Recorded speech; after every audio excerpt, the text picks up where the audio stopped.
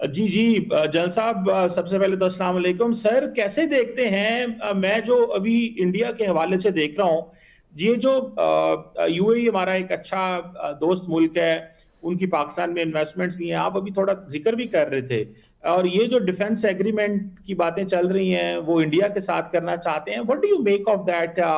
اس کو پاکستانیوں کو اس کو کیسے ریڈ کرنا چاہیے, اور یہ کیا چیز ہے in the wake of the recent defence agreement we had with the K S a? Doctor صاحب السلام علیکم, تھینک یو ویری مچ. دیکھیں میرے نزدیک نئی الائنسز ایمرج ہو رہی ہیں. پاکستان کے بڑے کارڈیل ریلیشنز رہے ہیں یو اے ای کے ساتھ بھی, سعودی عربیہ کے ساتھ بھی, بٹ ہمیں پتہ ہے کہ ریسنٹلی پاکستان اور سعودی عربیہ نے ایک ڈیفنس ایگریمنٹ کیا, اور مین وائل ایک ڈائیورجنس آف انٹرسٹ ایمرج ہوا یو اے ای کا اور سعودی عربیہ کا, پرٹیکولرلی یمن کے کانٹیکسٹ میں.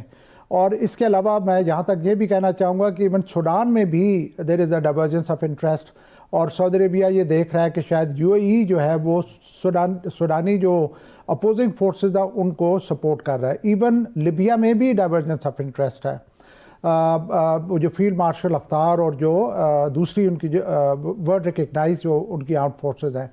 سو ان چیزوں کو دیکھتے ہوئے یو اے ای کے پاس کسی کی طرف اس نے بینڈ ویگن کرنا تھا, کسی طرف اس نے جانا تھا, اور اس کو آپشن نظر آئی انڈیا کی. تو انڈیا جو ہے وہ that is emerging as a stakeholder in the Middle East, اور جب کہ یو ایس جو ہے وہ فلی اپنا ویٹ جو ہے وہ دے رہا ہے اسرائیل کو, انڈیا بھی اسی کلب میں شامل ہو رہا ہے. U A E is also being seen as extension of the Israel. تو میں یہ سمجھتا ہوں کہ ہمارے لیے ایک لمحہ فکریہ ہوگا کہ ہم نے اس پرٹیکولر سچویشن میں کیسے ان ممالک کے درمیان بیلنس کرنا ہے. جی چیمہ صاحب. جی ابھی کیونکہ آپ نے ای یو کا ذکر کیا ہے تو میں میڈم شازیہ چیمہ سے ڈسکس کر لیتا ہوں کہ یہ جو ای یو جو ہے وہ انڈیا کے ساتھ, یہ جو کل سے میرا خیال ہے پرسوں سے ای یو ارسلہ صاحبہ آ رہی ہیں انڈیا کے اندر, اس کو آپ کیسے دیکھتے ہیں؟ فری ٹریڈ ایگریمنٹ, چائنا کا انڈیا کو کرنا, مینج کرنا, اس کو مین سٹریم کرنا یا پروٹیکٹ کرنا اس کے اکنامک انٹرسٹ کو. ڈو یو تھنک کہ یہ امریکہ کی پالیسی لانگ ٹرم ہے, یا کیا آپ کو لگتا ہے کہ یہ شارٹ ٹرم ہے, ایز ٹرمپ گوز سب کچھ چلا جائے گا؟ میڈم جی, اس پہ بات کرنے سے پہلے میں تھوڑا سا جو جنرل صاحب بات کر رہے تھے اس کو تھوڑا سا آگے بڑھانا چاہوں گی. ان کی بات سے ایگری کرتے ہوئے میں صرف اس میں یہ ایڈ کرنا چاہتی ہوں کہ یو اے ای کے پاس پورا اس بات کا حق ہے کہ اگر اس کی اپنے ریجن میں کسی سے کوئی اگر مخاصمت یا دشمنی ہے تو, لیکن ہماری ان کے ساتھ بہت اچھی دوستی ہے اور بڑی دیرینہ دوستی ہے, اور آج بھی ہے اور صحیح. تو ان کو یہ ہے تو یہ بہت سمبولک سا, یہ کچھ بھی نہیں ہے, انہوں نے اس کو ایگریمنٹ بھی نہیں کہا جا سکتا, یہ ایک ٹینٹیٹیو سا, صرف آپ یوں سمجھیں کہ صرف مسل فلیکسنگ ہے. اب میرا خیال ہے نہیں کرنا چاہیے تھا. اگر انڈیا ہمارے بارڈر پہ اور ہمارا ویسرل اینیمی نہ ہوتا تو پھر تو ٹھیک تھا, ہمیں کوئی پرابلم نہیں ہے, لیکن چونکہ ان کو پھر کوئی اور پارٹی ڈھونڈ لینی چاہیے تھی. یہی مسل فلیکسنگ کے لیے کوئی اور پارٹی جو ہے وہ سعودی عربیہ کو ہی آنکھیں دکھانی تھی, ہمیں تو آنکھیں دکھانا مقصد ہی نہیں تھا, کیونکہ ہم ہمیشہ سے ان کے ساتھ ہیں. ان کو بھی پتا ہے کہ ہم نے ہمیشہ بیلنس کرنے کی کوشش کی. جہاں تک آپ کے دوسرے سوال کا تعلق ہے چیمہ صاحب, وہ ابھی یورپ صرف جو ہے نا وہ رو رہا ہے, اور میٹافوریکلی نہیں لٹرلی, اور یہی کہہ رہا ہے کہ جی ہم نے کمپلائنس کی, ہم نے جو نشان تھے, جو بورڈ تھے کمپلائنس کے اپنی کھڑکیوں پہ رکھے, لیکن ہم جانتے تھے کہ رول بیس آرڈر جو ہے وہ انٹرنیشنل لا نہیں ہے, لیکن اب جو ہے ہم وہ کمپلائنس کے بورڈ ہٹانا چاہتے ہیں. تو وہ رو رہے ہیں کونوں میں گھس گھس کے, اور ساتھ میں وہ بڑے بھائی جو ہیں ان کو تھوڑا سا یہ بتانے کے لیے کہ ہمارے پاس اور بھی بڑے راستے ہیں, تو وہ یہ ریٹورک جو ہے وہ فی الحال استعمال کر رہے ہیں. جہاں تک ان کی کیپیسٹی اور کیپیبلٹی کا تعلق ہے تو وہ یوکرین جیسے گڑھے سے بھی باہر نکلنے کی ان کے اندر طاقت نہیں ہے. نیٹو کو ڈسمینٹل ہونے کی بات ہو رہی ہے, وہ اس کو بچا پانے کے بارے میں بھی بہت زیادہ خوفزدہ ہیں, لیکن وہ بھی یہ جیسچر ضرور دے رہے ہیں کہ امریکہ اکلوتا وہ نہیں ہے, ہم چائنا کی طرف جا سکتے ہیں. چائنا کی طرف تم لوگوں کو بہت پہلے آ جانا چاہیے تھا. اور جہاں تک پھر اس پوری ایکویژن میں انڈیا کہاں فٹ ہوتا ہے, تو انڈیا دیکھیں اسی ٹریو میں فٹ ہو رہا ہے, یو اے ای, اسرائیل اور امریکہ کی. تو ہمیں آپٹکس پہ نہیں جانا چاہیے, ہمیں یہ سمجھ رکھنی چاہیے کہ یہ اگر اسی ٹریو میں فٹ ہو رہا ہے, اسی ایکویژن میں فٹ ہو رہا ہے, تو پھر یہ اس کی کسی اینٹی ایکویژن میں فٹ نہیں ہوگا, نہ پھر یہ چائنا والی ایکویژن میں فٹ ہوگا, نہ یہ رشیا والی میں. اور اگر جو ہے وہ اٹلانٹسسٹ آپس میں اگر ان کے اندر ڈرفٹ ہو جاتی ہے, تو پھر نہ یہ اس میں جو ہے وہ کہیں فٹ ہو سکتا ہے. تو یہ اسی طرح جو ہے وہ ڈاما ڈول ہی رہے گا, ٹامک ٹوئیاں ہی مارتا رہے گا, اور کہیں نہ کہیں کوئی راستے ڈھونڈنے کی کوشش کرتا رہے گا. اور وہی اس کی حالت آپ کو آج بھی دکھائی دے رہی ہے. لیکن یورپ کو بھی سنبھلنے کے لیے تھوڑا سا ٹائم چاہیے. وہ اس وقت صدمے کی کیفیت میں ہے, وہ اس صدمے سے نکلنے کا یا تو طوفان کے چھٹنے کا انتظار کر رہے ہیں, یا پھر ان کو تھوڑا سا ٹائم چاہیے تاکہ وہ اپنی گریف جو ہے وہ پروسیس کر سکے. تو اس وقت وہ جو کہہ رہے ہیں میں اس پہ کوئی خاص کان نہیں دھر رہی. ویسے ڈاکٹر صاحبہ, یہ جو صدمے سے نکلنے کی کوشش کر رہے ہیں, کیا وہ طوفان کو بھی سمجھ رہے ہیں؟ تو کیا ویدر ریڈنگ بھی کر رہے ہیں, یا ہوا میں چھتری لے کے صرف کھڑے ہوئے ہیں کہ بچ جائیں گے؟ ہمارے پاس آخری لمحات ہیں, میں چاہتا ہوں کہ آدھا منٹ سارے مہمانوں سے پوچھوں. سب سے پہلے جنرل صاحب آپ کی طرف آتا ہوں کہ پاکستان کو اس سچویشن میں کیا کرنا چاہیے؟ بیکاز بڑی فلوئڈ سچویشن ہے, انپریڈکٹیبلٹی کا زمانہ ہے, جس کو ہم کہتے ہیں کرائسس سچویشن ہے, انوملی ہے, جس کا جواب ابھی تک جو ہے ایگزسٹنگ پیراڈائم کے پاس تو نہیں ہے. تو اس صورت میں پاکستان کیا کرے؟ ڈاکٹر صاحب, جب بھی اس طرح کی چیز ٹرانزیشن ہوگی, جس کو میں نے شروع میں کہا تھا کہ کینیڈین پرائم منسٹر نے رپچر کہا ہے, it ought to be chaotic. اس پہ اسموتھلی چیزوں کا پلے کرنا ممکن نہیں ہوگا. پرٹیکولرلی آپ 2025 کو دیکھیں, پچھلا جو سال تھا, کیسے اس میں کیا کچھ ہوا, کیٹاکلیزمک ایونٹس ہوئے. پاکستان انڈیا کی جنگ ہوئی, ایران اسرائیل کی جنگ ہوئی, پھر ابھی 26 کے سٹارٹ میں کس طریقے سے سڈنلی جو لوگ پہلے پارٹنرز تھے, فرینڈس تھے, وہ رائیولز بننا شروع ہو گئے, اور کیسے نئے الائنسز ایمرج ہونا شروع ہو گئے. تو اس ساری کیوٹک سچویشن میں Pakistan needs to steer its ships very carefully, کیونکہ ایک طرف تو گلوبل لیول پہ چینجز آ رہی ہیں, دیٹ از دا ایک emerging power challenging an establish power. دوسری طرف ریجنل لیول پہ چینجز آ رہی ہیں. Middle East which is hub of the Muslim world, وہاں پہ بہت زیادہ تبدیلیاں آ رہی ہیں. تو Pakistan will have to act very very craftily and very wisely, کہ وہ it is not in the wrong side of the room, it is always in the right side of the room. Challenge ضرور ہوگا ہر طریقے سے. چیمہ صاحب, آپ فرمائیے گا کہ ہماری پوزیشن کیا ہے, کیا رکھنی چاہیے؟ یہ جو ہم نے بورڈ آف پیس جوائن کیا ہے, یہ بھی ایک قسم کی ریشنلٹی تو ہے, کم از کم موجودگی سے آپ اس پانی کی گہرائی تو جج کر سکتے ہیں جو کہ کرائسس کی سچویشن میں بڑا گدلا ہے, ٹرانسپیرنٹ نہیں ہے, جس سے آپ کو معلوم ہو کہ اس کی گہرائی کتنی ہے. دیکھیے ڈاکٹر صاحب, دیکھیے بورڈ آف پیس کو جوائن کرنے سے مراد یہی ہے کہ ہم اسرائیل کے ہاتھ روک سکتے ہیں.